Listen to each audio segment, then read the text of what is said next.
Kali ini kita mengupas mengapa bunga diharamkan. Deception of money, tipuan uang, berupa bunga yang pada akhirnya menyebabkan inflasi.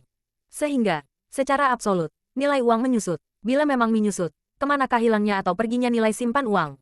Bagaimana kapitalis menjerat kita? Zaman dulu, sebelum revolusi industri, komoditas pertanian menguasai ekonomi. Sebenarnya, ini berlangsung hingga sekarang. Misalnya, gula. Pabrik gula di Amerika Serikat memberi sponsor pada senator sehingga masyarakat disuplai gula berlebihan, seperti Coca-Cola.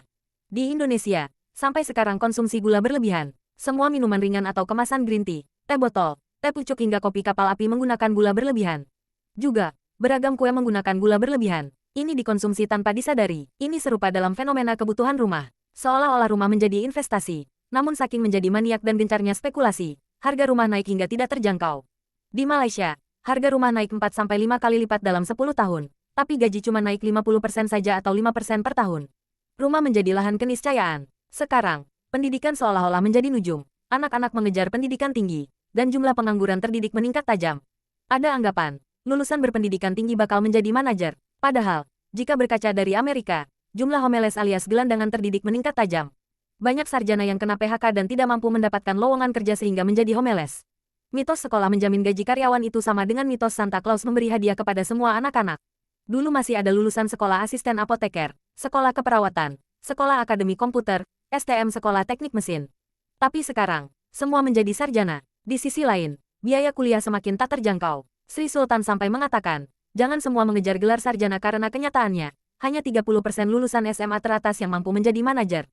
Selebihnya, percuma, walaupun mencapai level sarjana. Indonesia beruntung, dulu dibebani biaya kesehatan rumah sakit yang tinggi sekali. Sekarang ada BPJS. Harus ada jalan untuk lepas dari jeratan kapitalis. Beberapa perubahan paradigma zaman now soal uang. Dulu ada anggapan lulusan sekolah tinggi terutama lulusan luar negeri, bakal bergaji tinggi. Namun, faktanya itu hanya bagian dari ulah multinational companies MNC, yang bermodal kuat yang merambah dunia.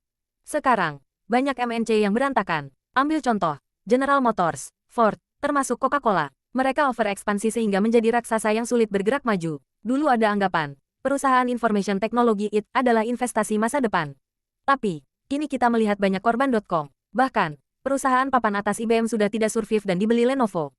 Motorola pun sudah tidak survive. Apalagi Nokia dan BlackBerry. Baik MNC maupun perusahaan IT digoreng naik dengan sengaja, untuk menjadi kamuflase bubble money. Sementara kredit komersial bank menjadi 30 kali lipat jumlah uang beredar secara uang elektronik. Yang terlihat oleh masyarakat adalah gegap gempita Bill Gates, Amazon, Mark Zuckerberg.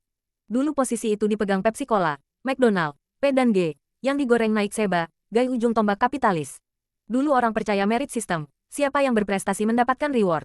Orang yang pintar menjadi lebih kaya. Sekarang lulusan perguruan tinggi di Amerika ada 47 juta yang terjerat utang student loan. Utang universitas, legal loans. Aneh bukan, sejak mahasiswa sudah terjerat riba lintah darat. Sudah saatnya kita melek kapital. Uang bukan lagi kapital. Uang sudah menyusut dan masa depan gaji menjadi ketinggalan. Kita harus fokus dan mampu lolos dari jeratan riba.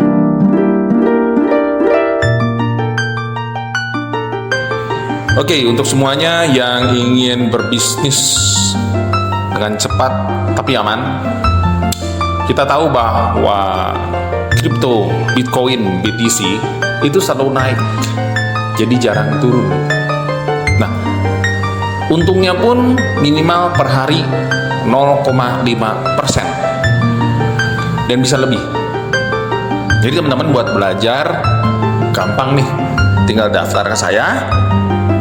Gratis, enak banget ya.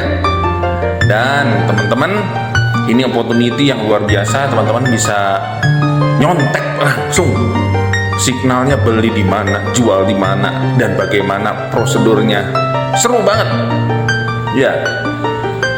Tapi saya pengen tekankan bahwa di sini kita khusus untuk ETH dan BTC saja. Kenapa begitu? Kenapa teman-teman yang selalu bikin atau beli koin, meme, dan lain-lain, altcoin dan lain-lain selalu jeblok? Mungkin teman-teman nggak ngerti drop syndrome itu seperti apa. Jadi ada polanya. Teman-teman langsung belajar. Bayar nggak? Gratis. Waduh, enak ya. Bahkan teman-teman bisa running deposit start dari 3 juta sampai 5 juta.